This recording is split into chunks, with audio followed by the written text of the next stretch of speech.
Hello guys, welcome back to our YouTube channel. I'm Sahil and today we'll be looking at the problems from the contest Codechef Starters 137 Division 3. So let's begin. For our first problem today, we are given spell splice. Let's read the problem statement. Chef has n magic spells. The ith spell has a volatility of Vi and a strength of Ai. So basically in the input we are given n spell and each spell has two properties, Vi and Ai. Vi denotes the volatility of that spell and Ai denotes the strength of that spell. And in the following way, we were given n such spells. And it is also mentioned that we can merge any two spells together to form a single spell. So we can merge any two of the spells we would like to form a single spell. And how exactly will we merge them? Suppose Vi and Ai is our first spell and Vj and Aj is our second spell. To merge them together, what we are doing is I'm multiplying the volatility of the first spell with the strength of the second spell. So Vi into Aj plus volatility of the second spell multiplied by strength of the first spell. And whatever answer we received, this is the strength of our merged spells. So this is what we have to do. We have to find the maximum possible strength we can achieve by merging any two spells. Maximum possible strength we can achieve by merging any two spells. Let's better understand this with the given examples. So let's take the second example. In the second example, we are given four spells: 4, 7, 8, 9, 10, 2, and 6, 6. These are the given spells. And we want to choose any two spells and merge them together so that the strength that we will receive is the maximum. So in this example, I can choose this spell and this spell. And when I merge them together, that is 8 into 2 plus 10 into 9,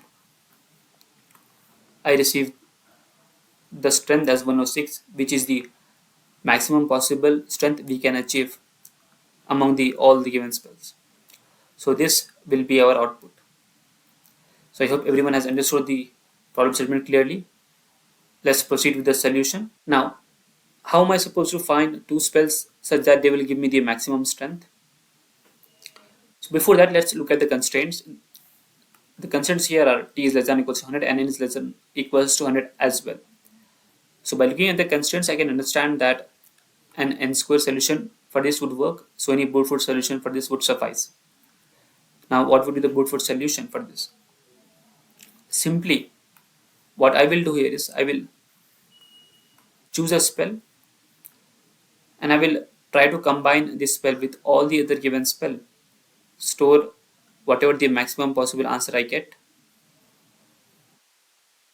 and do the same thing with other spell as well. So next I will choose this spell and I will try to combine with all the other spell, store the maximum possible answer I've gotten till now into my answer variable. Same goes for this and same goes for this as well. So what I'm doing here is basically choosing this spell, finding merging them with all the other spell and storing the maximum possible answer. So let's proceed with the code to better understand it. So let's see the input format. In the input format, we are given two things: t number of test cases and n total number of spells. Each of the lines were given two things: volatility and strength. So I'm initializing two arrays here, one for volatility and one for strength. I'll take these values as input.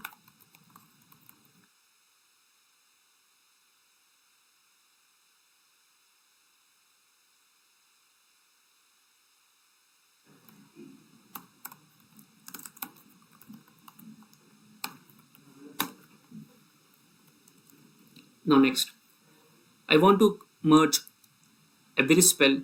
I want to merge each spell with every other possible spell and store the maximum possible answer. Right. So I'll just initialize variable answer 0 and I'll write two loops here.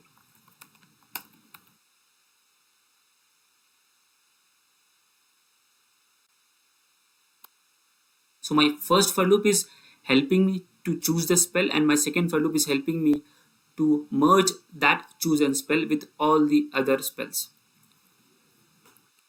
And I'll merge them together, and we are merging them in the following way, that is the volatility of the first spell multiplied by strength of the second spell plus volatility of the second spell multiplied by strength of the first spell. And I can't merge a spell with itself, right?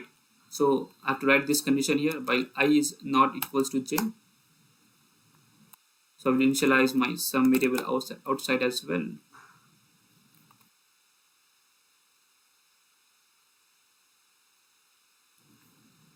Now, among all the possible value we get while merging, I have to choose the one which will give me the maximum value, right?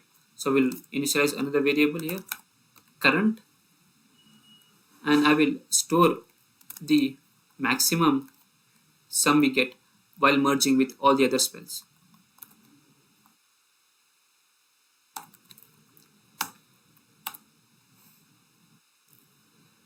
Now, among the maximum sum we have gotten by merging this ith spell with all the other spell, I will choose the one which is the maximum and store them in my answer.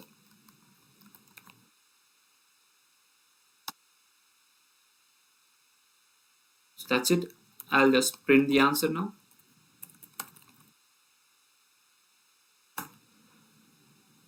Let's see if this would work.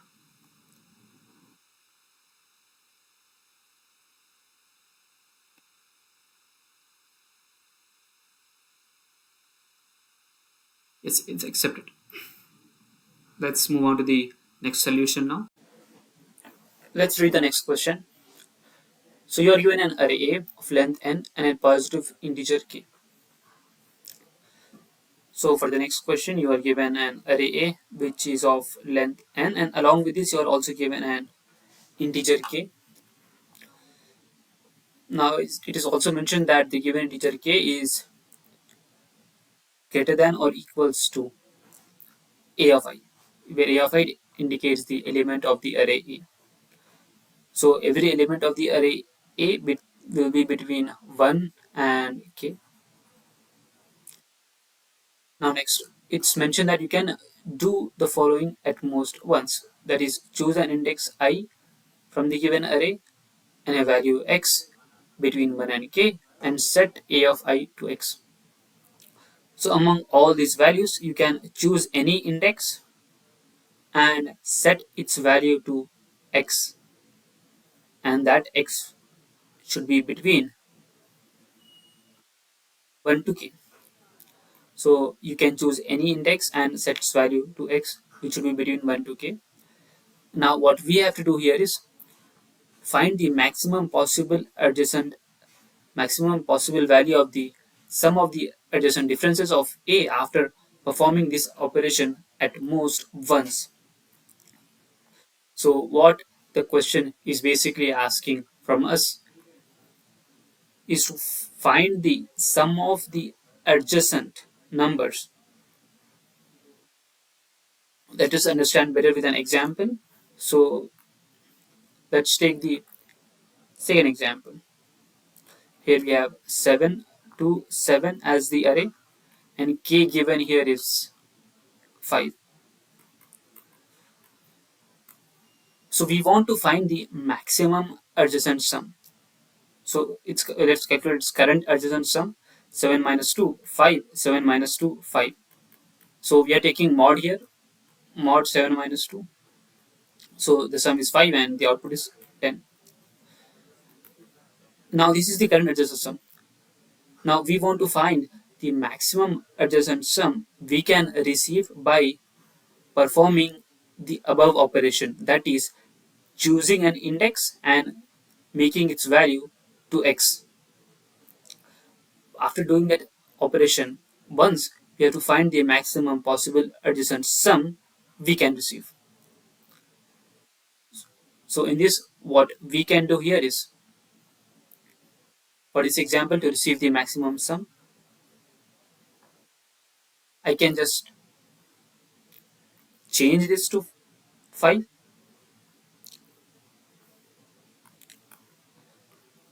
So this second number, what I will do here is, I have how many options here? 1, 2, 3, 4, 5. So I can change this number to any of the following numbers. Now, why again this number will come to this later. So, among these five options, which option should I select such that my adjacent sum will be maximum? Obviously, the minimum one, right? If I select 1 here, in that case, my adjacent sum will be 6, and this will be 6 as well, and this will be 12. So, this is how I'm getting the output here, 12. Now, again, as per my previous question, why again the middle element? So let's see what will happen if I choose the first element. Let us suppose say, then what number should I convert this to? If I convert this to 1, this adjacent sum would be 0. So we are not getting the maximum. Instead, we are getting the sum we are getting is even lower than we currently had at initial stage, which was 10. So obviously we should choose 1 here. And if we choose the maximum possible sum as well, 5, we will get 4, which is again less than 5. So that was the reason I've chosen middle element here.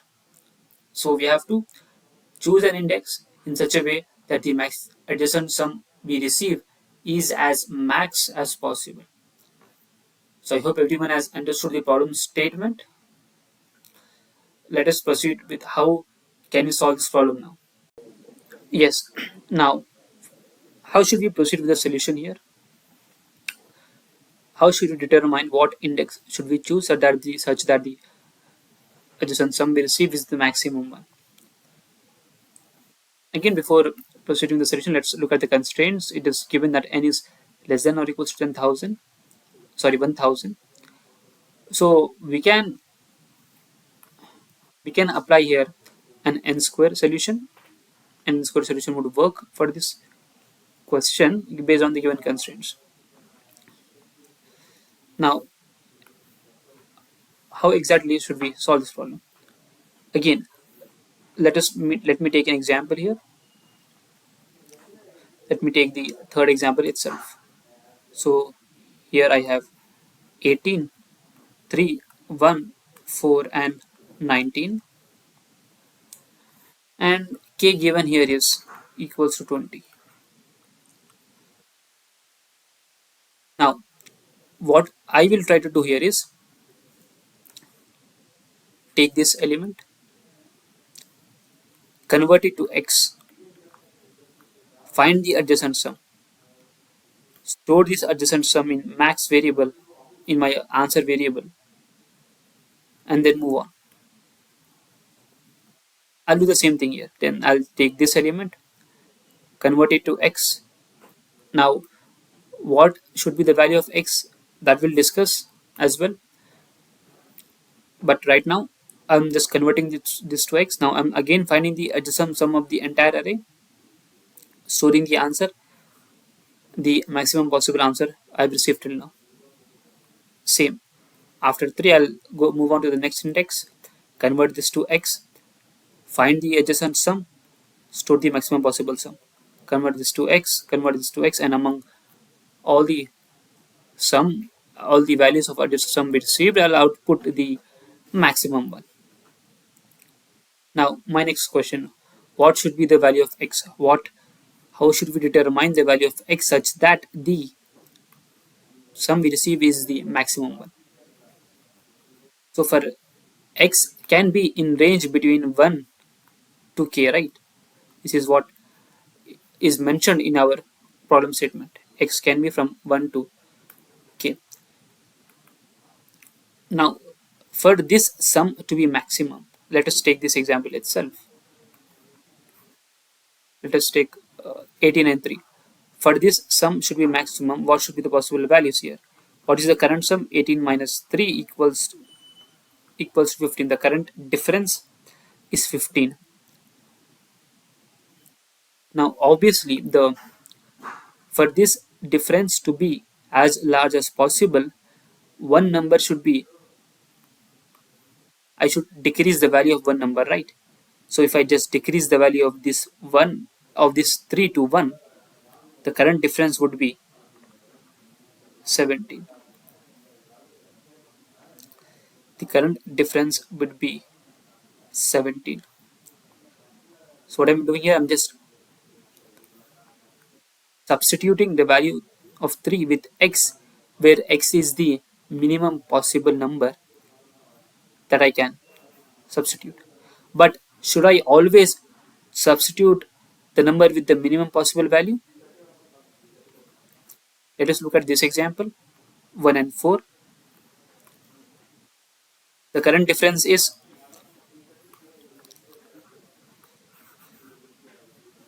the current difference here is 3. So again we are taking mod here. So the current difference we will achieve is 3. So if I substitute the value of 4 with 1, I'll get 0. I'll get 0. So obviously that is not right. So what will I do here? I will substitute the value of 4 with 20, because in this question k is 20, right? I'll substitute the value of 4 with 20. Now the maximum adjacent sum that I am receiving is 19. That I'm receiving is 19. So earlier when I was substituting the value of 3 with 1, I was receiving the maximum possible value. And in this case, when I'm substituting the value of 4 with 20, I'm receiving the maximum possible value. So when should I determine that, when should I substitute the value of that given number with 1 or k? In which case should I substitute it with 1, and in which case should I substitute with k? The answer is, we'll substitute the given number with both the values, with 1 and as well k, and then we'll find the answer. Whichever one will give us the maximum answer, I will store that answer. That's the simple logic for this one. I'll substitute with both 1 and k. I don't need to substitute with any other number other than 1 and k, because these extreme values will give me the maximum possible answer. So I need to check with only 1 and k. So to reiterate my logic once again, I'll choose every number 18, I'll substitute with x, value of x will be 1, and as well k. I will find the adjacent sum and I'll store the answer. I'll do the same here. I'll find the adjacent sum and so I'll store the maximum answer. I hope everyone is clear with the logic. Let's proceed with the solution. So let's read the input format first. It's mentioned that we are given n and k in the first line. So let me take that as input. Yes. And in the next line, I'm given n integers. Just me initialize an array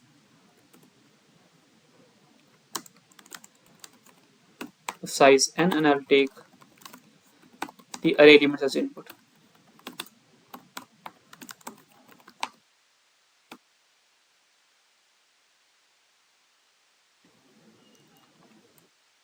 Yes.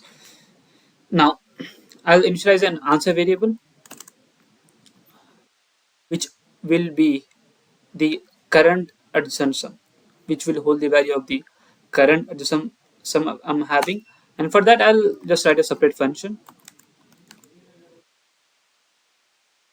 get sum, and I'll just pass my array along with its size, and I'll just get whatever is my adjacent sum value.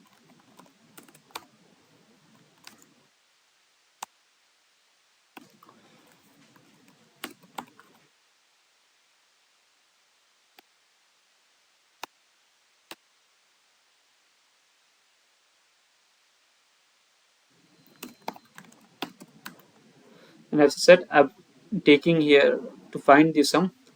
We're taking mod, that is modulus,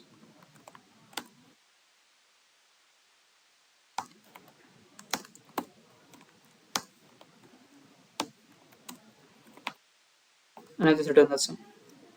So this function will just get me the value of the adjacent sum that we are having.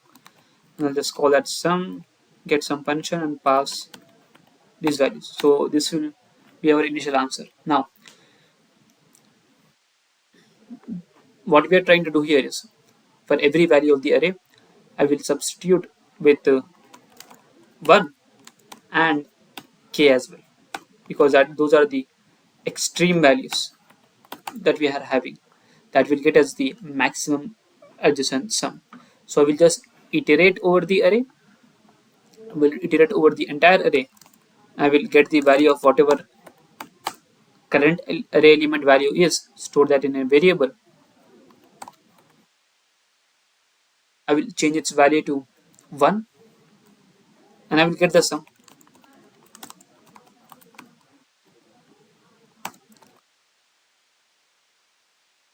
And whatever sum I'm receiving, I'll just compare it with the current answer which I'm having,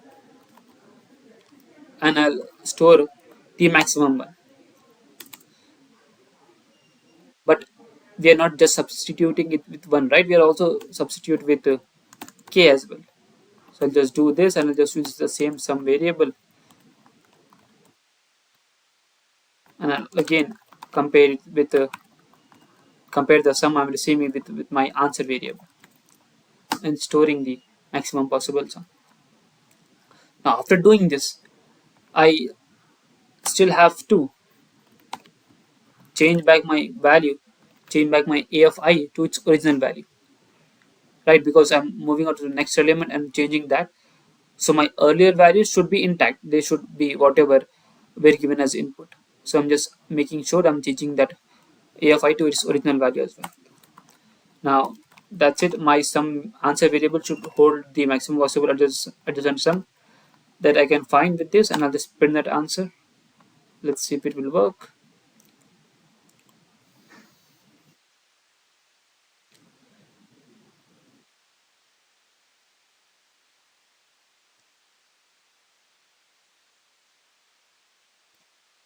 Submission queued. Yes, it's working. Let's look at the next question. Double toggle. Now the next question is an interesting one. So in the next question, Alice has n magical balls placed on an x-axis. The ith ball is initially at position xi and has a power of pi. So for the next question, we are basically given n as the input, where n denotes the number of magical balls Alice has, and we are given two things here in the next two lines. The first line, the first array contains the positions of the ball. So these are the positions of the ball, and these are the powers of the ball.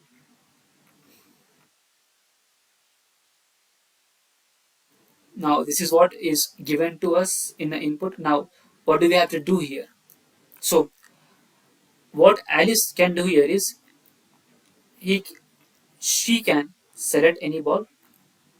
She can select any ball and she can move it in either left direction or on the right side. She can move the ball in any of these two directions. And now, suppose if she chooses to move the ball in the left direction, the ball will move exactly the amount of distance the ball travels depends upon the power of that ball. So basically, so suppose she chooses this ball at index 1, sorry, the ball is index 2, and the power that ball at index 2 has is y. So the ball will move exactly y units in the left direction. And same goes if she chooses to push the ball onto the right side. the ball will go 5 units in the right direction, in the right side. So this is the operation that she can perform. Now, while the ball is moving, so while the ball is moving either to the left side, either to the right side, suppose it touches another ball, suppose it touches another ball. So let me try to visualize this. Suppose we have a ball at here.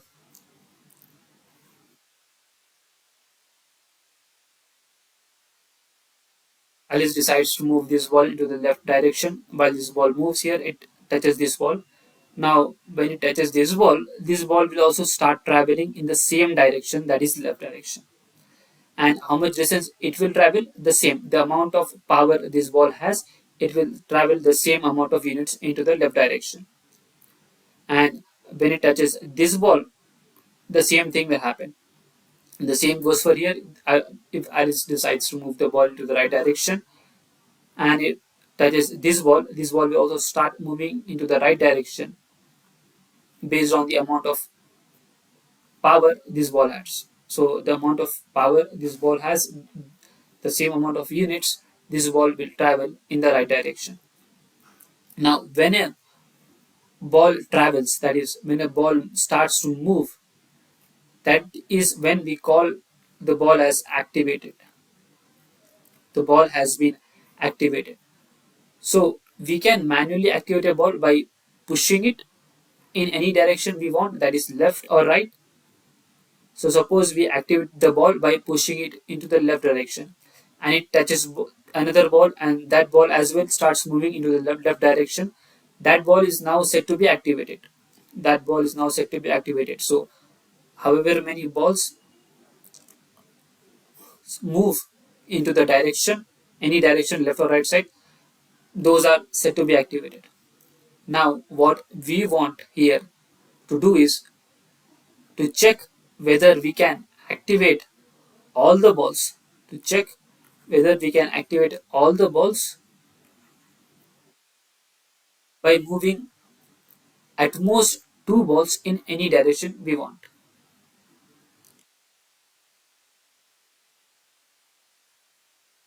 So we can activate two balls manually by choosing in any direction I want.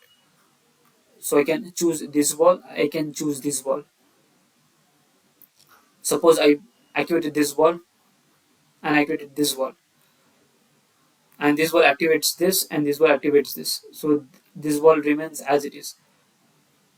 So we can say that or not all the balls are activated here. So in a similar way, I want to choose two balls and activate them, and I want to check whether all the balls in the given array can be activated or not. So that is what essentially the question is. Now, how can we try to solve this problem? So one thing is clear, right? We can choose any two ball, activate them in any direction we want. So the question remains which two balls should we choose and in which directions we can activate them so that all the other balls also gets activated. Now, for me to activate all the balls, there are not a lot of choices for me. I essentially have only four choices. I essentially have only four choices which I can imply that can activate all the balls. So either I can choose this ball, I can choose this ball and activate it in this direction and activate this in this direction and suppose and choose this ball, activate it in this direction and hope that these two balls will activate all the balls that are present here. This is this is one way I can activate all the balls. What is another way? I'll choose any two balls from the middle. So I'll choose this ball and I'll choose this ball and I'll activate this ball in this direction and I'll activate this ball in this direction. And I will hope that these two balls will activate all these balls that are present here. This is the second method that I can employ. And another method we can that I can use to activate all the balls are it is similar to the first method, that is choose this ball, activate it into the right side, and suppose it falls short somewhere. This ball does not activate all the balls. It activated only till here. So now what I can do here is I can activate this ball myself and hope that this ball activates all these other balls. So what am I doing? I'm activating the ball at this position, zeroth position, and suppose this ball shorts falls short somewhere, that is does not activate all the ball. I'll choose the next ball and I'll hope that that ball will activate all the remaining balls that I have left. And the last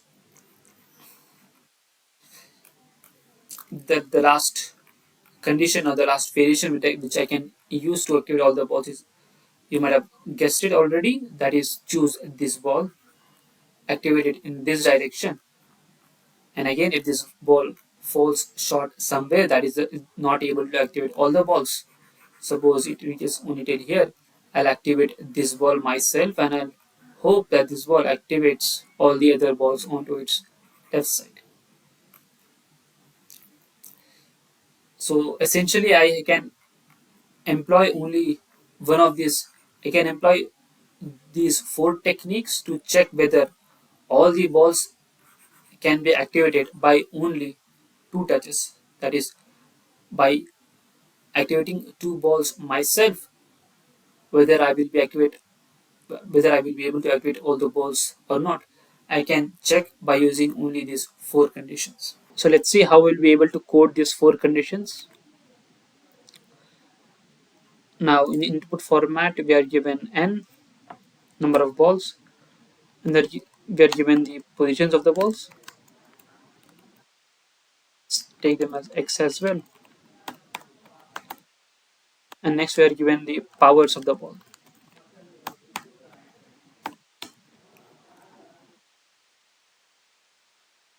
I'll take these values as input as well.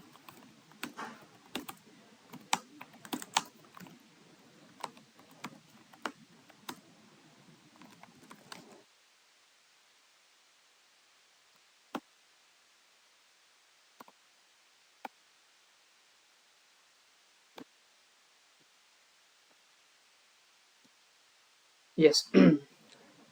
Next, essentially, I just have to check the four conditions, right? So for the first condition, I'll check whether I can activate balls starting from left one side and starting from right. So I'll try to activate one ball from the left and I'll try to activate one ball from the right and hope that this will activate all the remaining balls. So I'll choose the ball one.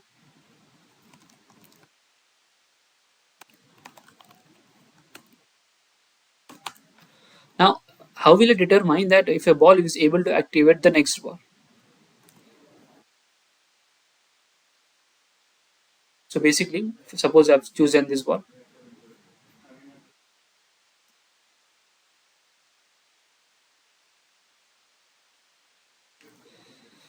These are all the balls I have. I've chosen this ball. I want to check whether this ball activates this ball or not. How will I able to check that? Based on the distance it travels, right? If it travels this complete distance and touches this ball, then this ball gets activated. And the distance this ball travels depends upon the power it has. So essentially, I have to check whether this difference, that is difference between a of I, suppose this is I, then a of I plus 1 minus a of I is, this difference is greater than or equals to power of I. Suppose this difference distance is greater than power of I, then obviously this ball will not able to travel all the complete distance. This distance is greater than the amount of power this ball has, then obviously it will not be able to travel this complete distance and will not able to activate the next ball. But if it is, this distance is less than or equals to the power it has, then obviously it will travel this distance and it will activate that particular ball. And one more thing I would like to mention is this next ball will, the distance the next ball will travel depends upon the power it has. There is no transfer of power from this ball to this ball here. That is not happening in the problem, in the according to the given problem statement. This ball, this the next ball will travel according to the power it has. That is p of I plus 1 in this case. So this is what I have to check here. I will first check the distance. So I'm activating the ball I, right? So here I will, my current, I'm starting my loop from I equals to 1. So I will check the distance with a of I minus 1. Okay, I've taken the x here. Let me change this to a. Yeah, I'm checking the distance. This is the current distance I'm having. So the ball at 0th position must travel this much distance to activate the next ball, and this is what I will check here. So if this distance is greater than the power my I minus 1 ball is having, then it will not be able to activate all the balls. So what will I do? I will break here. Else else I will store the position it has traveled to. So I will initialize two variables here, left 0 and right to n minus 1, and I'm just storing the distance my ball is traveling. So currently my ith ball is activated.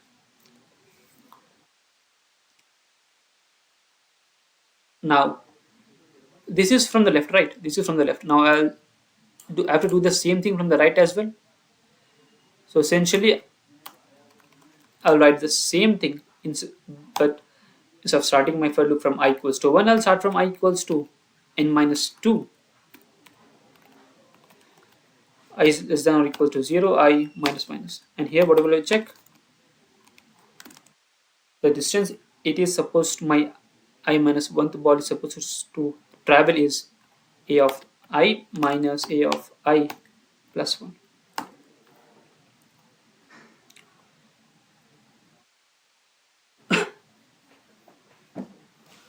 Or is this is the other way around?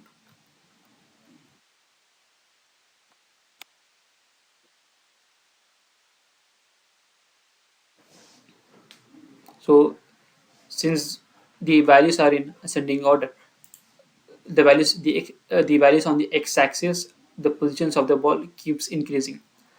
So this is the distance I'm supposed to print here. I'm supposed to know whether my ball can travel or not.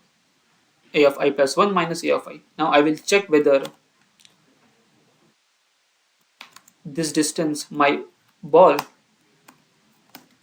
a of I plus ball is able to travel this distance or not. If distance is greater than the ball can travel, then obviously I'll just break this.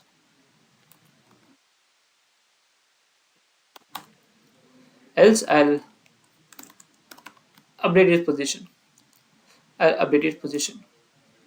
So now when this for two for loops completes its execution, my left variable will hold the position. Then balls that are activated by the ball from the left side, and the right variable will hold the position of the ball that is activated from the right side. And how will I know if all the balls are activated or not? Simply I'll just do right minus left right. I'll just do right minus left, and if this position is less than or equals to 1, this position is less than or equals to 1, that means all the balls are activated. So I'll just print yes here.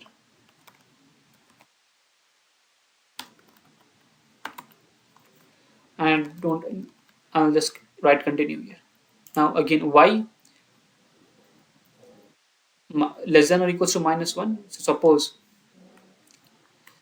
this ball activates ball till here, this ball activates ball till here. So all the balls are activated on this side and all the balls are activated on this side as well, right? So my left will be at this position, my left will be at this position, my right will be at this position, and the distance between these positions is 1. So I can say that all the balls are activated. And suppose this ball goes forward, the ball from the right side activates all these balls. So my right has moved forward from the left side. In this case as well, the distance will be less than 1. That means it will be negative. So that condition will also be satisfied. So this is why I'm checking right minus left is less than or equals to 1. Now this was for this condition. Now what other things that I can check?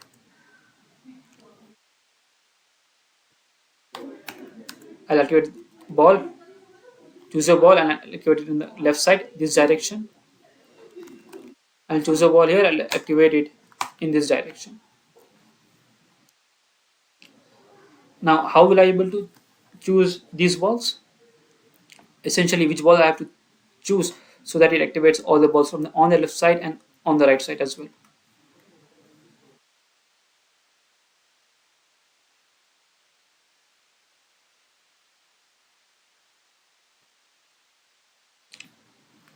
So for that reason, what I'll do is instead of choosing the balls from the middle, that will not always be the case. The middle balls will not always activate all the balls. I'll check each individual ball. I'll start checking from here. I'll check whether this will be able to activate this ball. I'll check from here whether this will be able to activate this ball. I'll check from this side whether this will be able to activate this ball or not. And I'll do the same from here as well. I'll check whether this ball will be able to activate this ball. This ball will be able to activate all this ball from the right side. This ball will be able to activate this ball or not. If all the balls are able to activate their balls on their left side and all the balls are able to activate their balls on the right side as well, then I can say that my second condition would work. I can choose any of these two balls and so that they will activate all these balls. So I'll just write for that condition. So I'll start my for loop from I.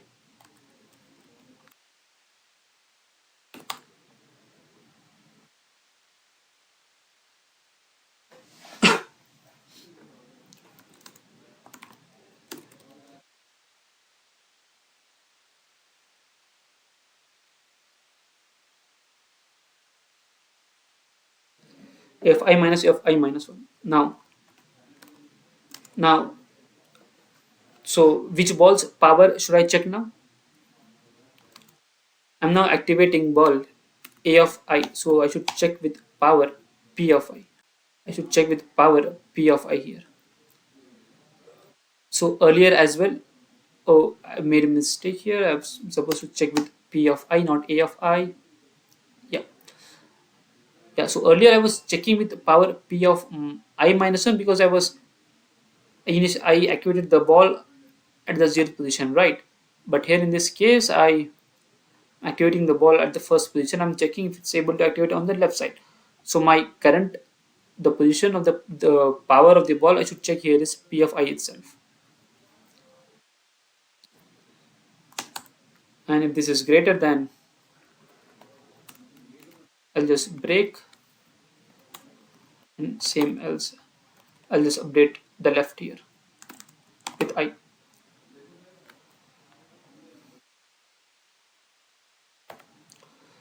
And again, I'll just do the same thing essentially here. I equals to n minus 2, I is greater than or equals to 0, I minus minus distance.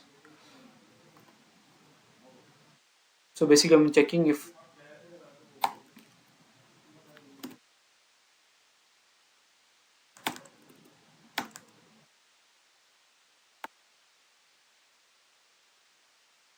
my ith ball is able to travel this distance or not. It's not able to travel, then I'll just break, else I'll update the right to this. And I will reinitialize left and right variable here. So left,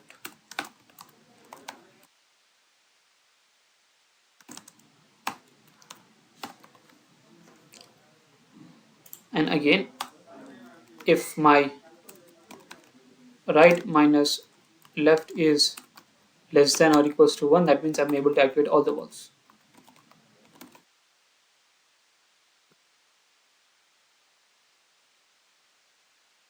So this is the second condition.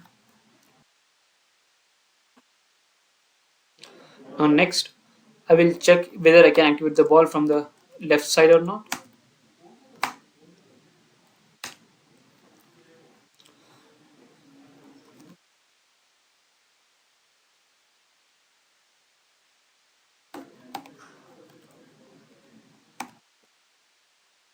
I'll start from 1 itself for consistency. Now in here, if my ball is not able to activate all the balls, I have another chance. I'll again activate the next ball, and see that whether that ball will be able to activate all the balls or not. This will remain same, that is a of I minus a of I minus 1. I'll check if this distance is greater than the ball that I'm trying to activate, that is a minus 1. If this is the case, then I don't have to break here because I have another chance. So to keep track of another chance, I will use a count variable, and I will increment that count variable plus plus, indicating that my I have another chance to activate all the ball. I have to keep this condition here as well. Else, else if the distance is greater than the ball that I'm trying to activate, and I don't have any more chances, that is means I've used my second chance as well, that is I've activated second ball as well, still I'm not able to activate all the balls, that means in that case then I have to break. Then I have to break. And how will I know whether I have activated all the balls or not? I'll just increment this count here, and I'll use this count variable as my indicator. So if my count variable is less than or equals to 1, that means I'm able to activate all the balls.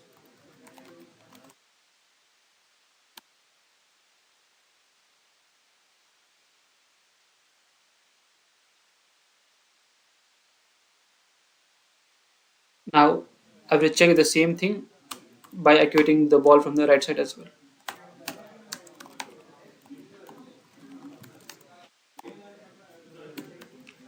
And minus 2, and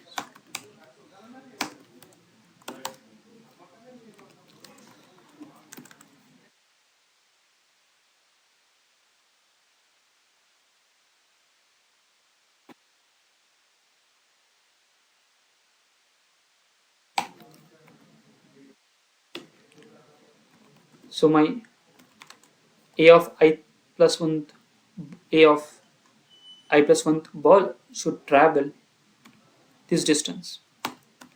It's not able to travel, that means I have to increment my count variable. Again I'll keep the count variable condition here, count equals to 0, reinitialize this to 0, and else if I'm just using the Same logic, the code is exactly the same.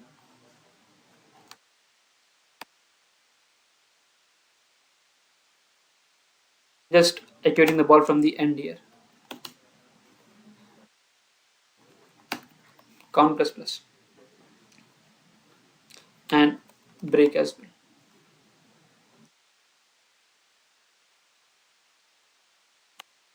Now if again count is less than or equals to 1, that means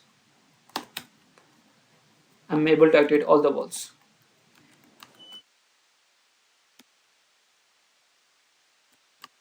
Continue. Now if none of these four conditions work, if the ball I'm not able to activate all the balls by using any of these four conditions, then I'll have to print no. Let's see if this will work or not.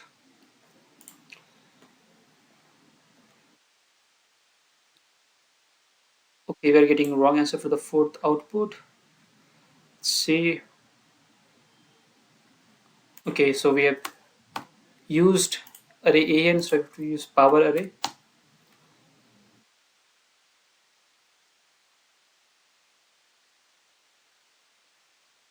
So it's correct now. Let's see if this will pass all the cases. Yes, it's passing all the cases. Let's move on to the next problem. So the next problem, speedrun. Chef is playing computer game and there are n monsters on a number line. So again we're given an array an, and this array represents the positions of the monsters. This array represents the positions of the monsters. And suppose this is a number line. This is a number line, and a monster is present at here, and a monster is present at this position, and this position. And chef is here.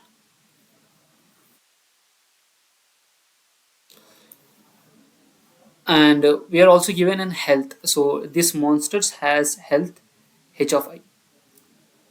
Each of these monsters have an health, and chef can choose an index I and fire one bullet. This reduces the health of the monster by 1. Then all the alive monsters whose health is 0 will die. Finally, all the alive monsters move one position closer to chef. If any monster reaches position 0, chef loses. If chef manages to kill all the monsters before they reach them, he wins. If chef plays the bomb optimally, can he win the game? Okay, we'll come to the bomb part later. So first of all, I'll explain you the question. This is a number line, and on these positions are placed monsters. So these are all monsters, and each of these monsters also have an health value, which is contains in the array h of I. Now, what chef can do is chef can fire a bullet, and this reduces the health of the monster the chef fires the bullet at by one. And after the chef fires the bullet, after the health of the monster the chef fired the bullet at reduces by -1, all the monsters move one position forward. So instead of x, let's take the health as suppose 2, 5 and 10. So after this the health of the monster will be 1 and he will move one position closer. He will move one position closer. Now what we have to do here is kill all the monsters. Kill all the monsters before they reach chef. And if you can do that, you have to print yes. If we cannot kill all the monsters before they reach the chef, we have to print no. So this is basically the question. Now one thing here is another thing that's mentioned is here is the bomb. So chef can also place a bomb here. So suppose chef places the bomb at this position. We are also given a distance k. So all the monsters that are present at k's distance on the left side and on the right side as well dies, their health becomes zero. So this is one more addition to the problem. All the If the chef places the bomb at position I, all the monsters at key distance before the position I and after the position I also dies. So basically 2k plus 1 the monsters in the range 2k plus 1 will die. So this is essentially the question. I hope everyone has understood the question. Let's proceed with the solution. Let's see how we can solve this problem. So what can we do here? So one thing we can do here is, first of all, let's try to kill the monsters that are front, right? Because they pose more danger to chef than the monsters that are behind them, right? So chef, whatever the monsters that are up front, chef will obviously try to kill them first. So one, this small monster will move one position forward, this monster will move one position forward, this monster will move one position forward, and then chef will kill again. So this will become zero, and this will move here, and this will move here. So chef will try to kill all the monsters that are at front of them because they pose more danger. So even though suppose chef this monster is at position 2, and if suppose chef tries to kill this monster, that is 4, this monster will move forward. Chef tries to kill this monster again, 3, this monster will move forward, and then chef is not be able to kill this monster, right? So we have to obviously kill the monster that are front before the monster at the back. That is one thing. Another thing, again suppose uh, we try to kill the monsters here, and let me write the position as well, so it's better to understand. 1, 2, 3, 4, 5, 6, 7, and 8.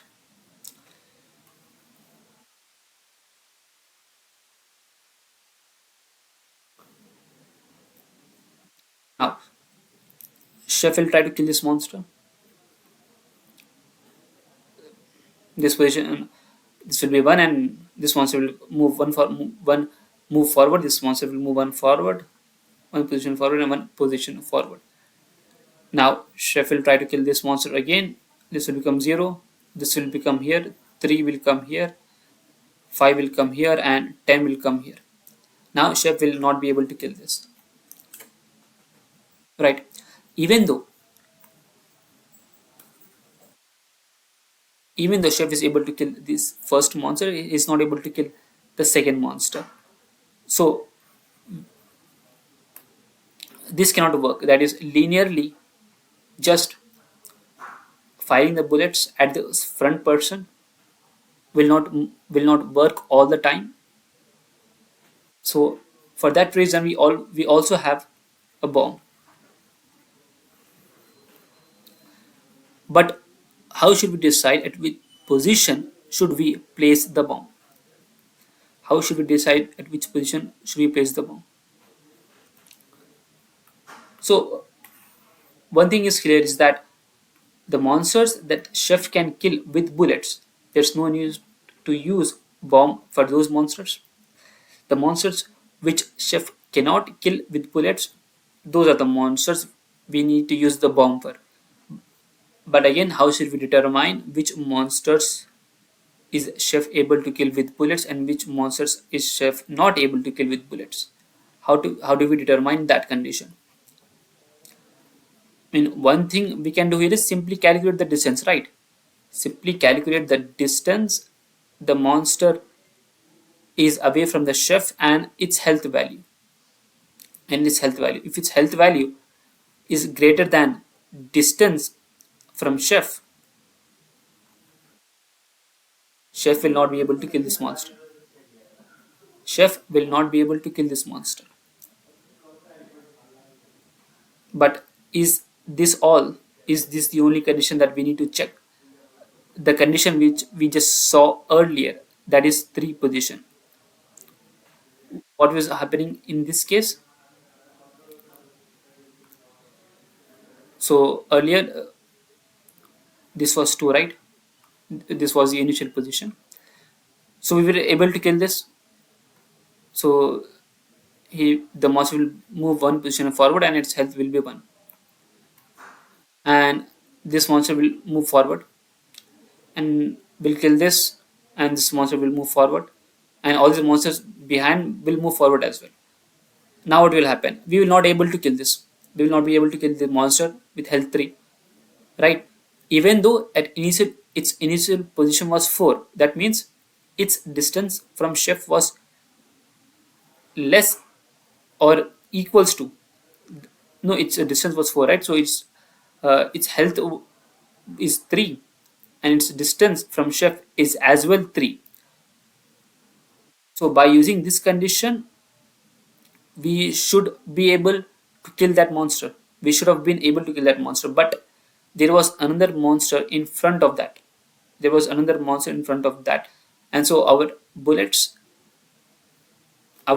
and time got used for that monster, and this monster, by the time we were able to kill that monster, this monster moved forward.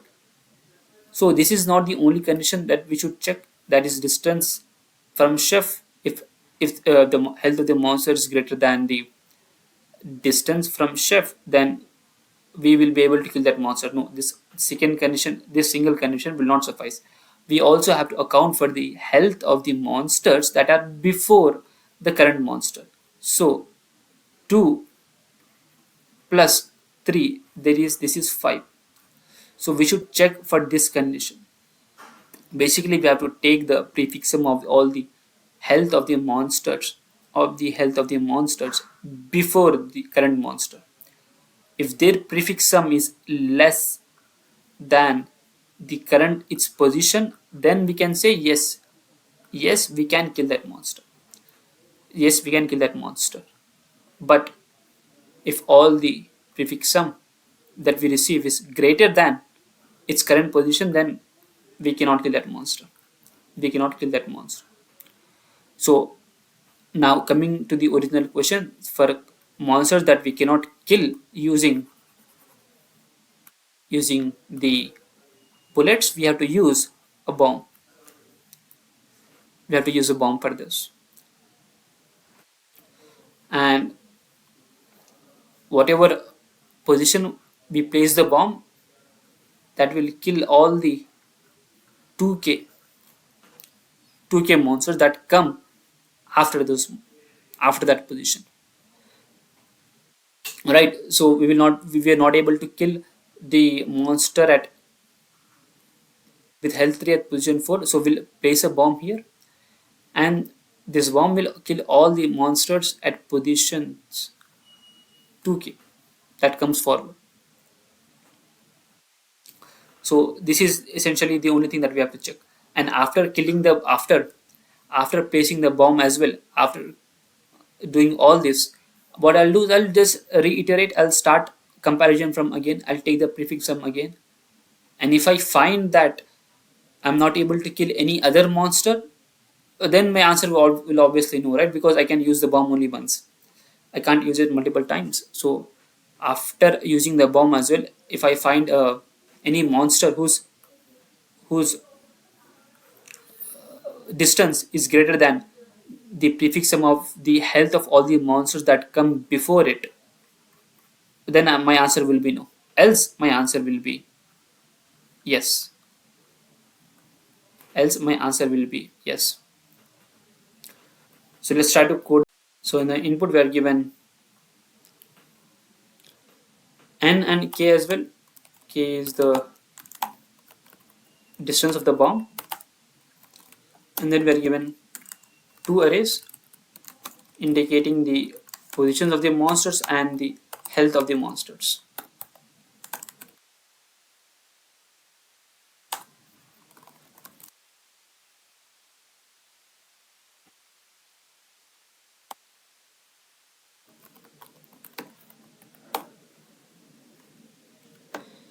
I'll copy the same thing here.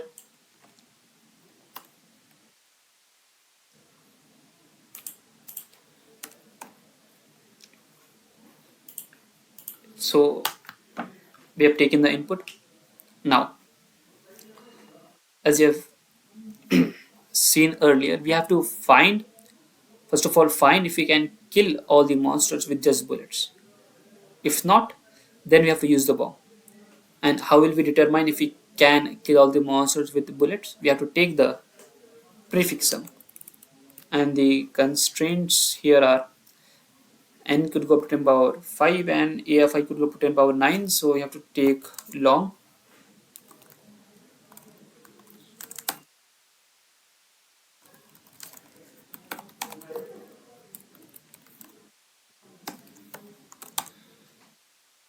Now what will I do here? I will check here if a prefix plus health, if this is greater than a of I.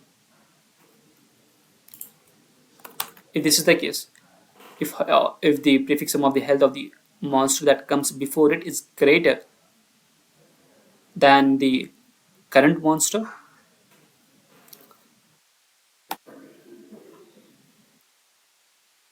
the prefix sum plus health of the all the monsters that come before it is greater than the current distance, then we can say that we cannot kill this monster. So I will store this, the index of the monster which we cannot kill, in some variable. So I'll just initialize some variable here,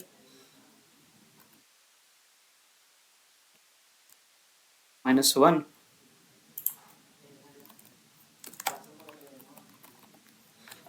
So indicating that we cannot kill this monster if the prefix sum of the health of the monster that come before it is greater than the distance of the current monster. Else we'll just add the health of the current monster, which means we can kill it and we'll add it the health of the current monster. So this loop is just determining if we can, if there is any monster present whom we cannot kill with just the bullets. Now there is no monster which we cannot kill with bullets, then I'll just print yes, right? Because if I'm able to kill all the monsters with bullets, then I'll print yes.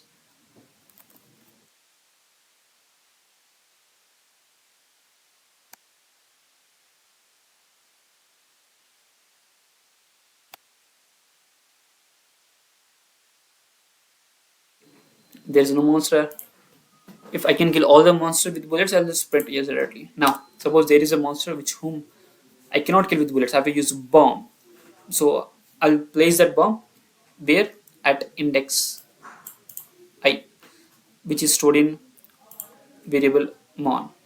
So I'll just start my for loop from that index. I'll go till end. And what do I have to check here? Right? If the distance,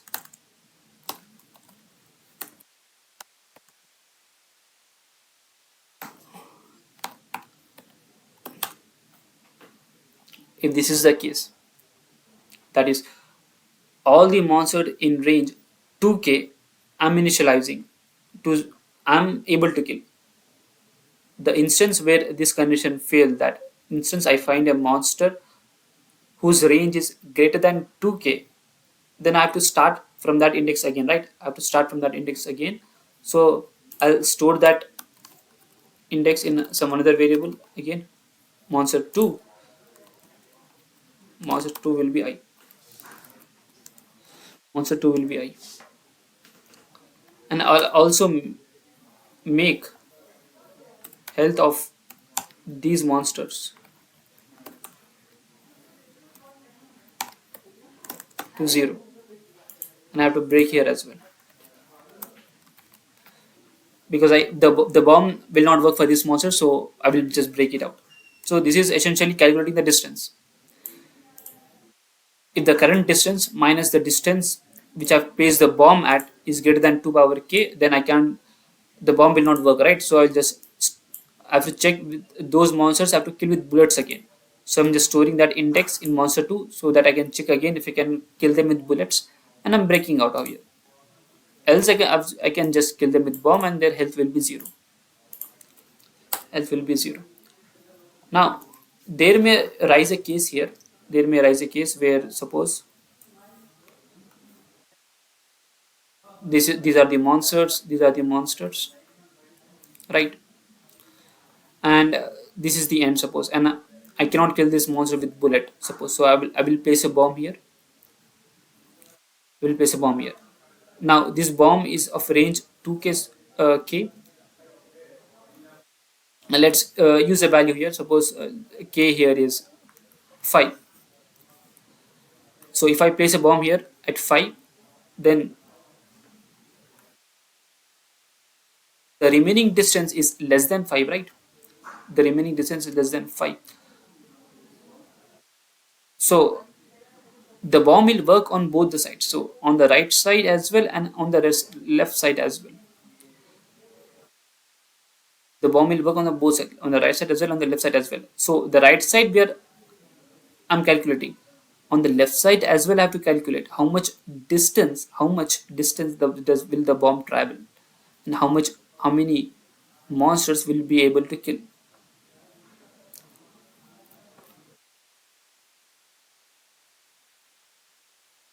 Suppose the monster if this was the monster and this was the array and k value was 2, then I would don't need to calculate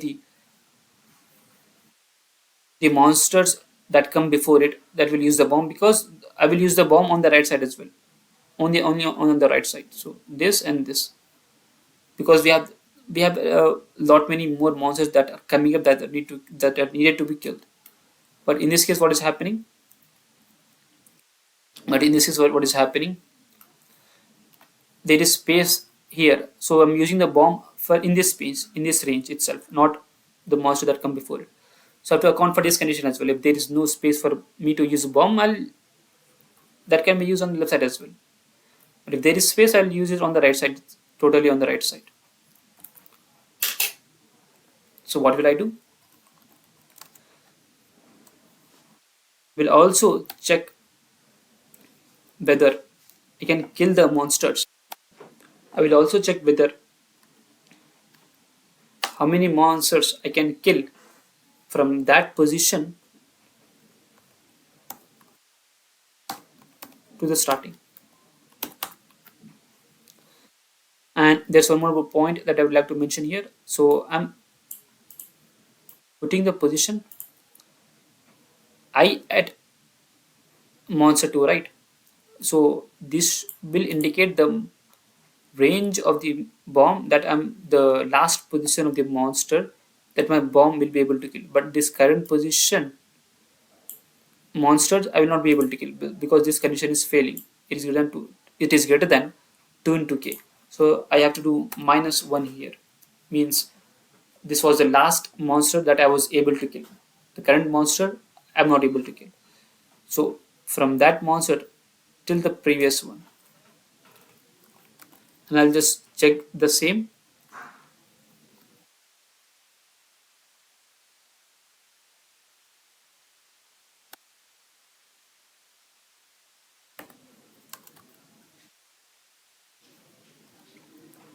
If this is greater than current distance, I will just break. Else, I'm making the health of the monsters to 0 here.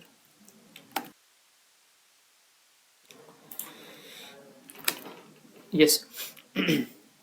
Now my job remaining left to do here is again check whether I was able to kill all the monsters or not.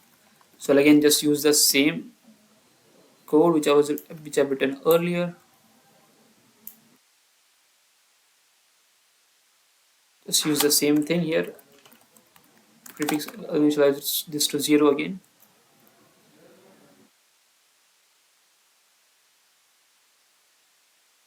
Now here I will also use a boolean variable instead of using the position. Now I'll use this variable, and if I find that any monster I'm not able to kill, I'll print yes, else I'll print. Sorry, it's the other way around. If I'm able to kill all the monsters, I will print yes, else I'll print no.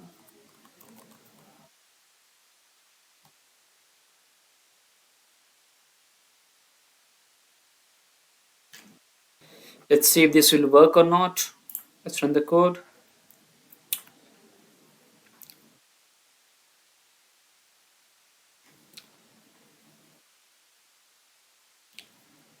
It's taking quite a lot of time. Okay, it's passing the sample cases.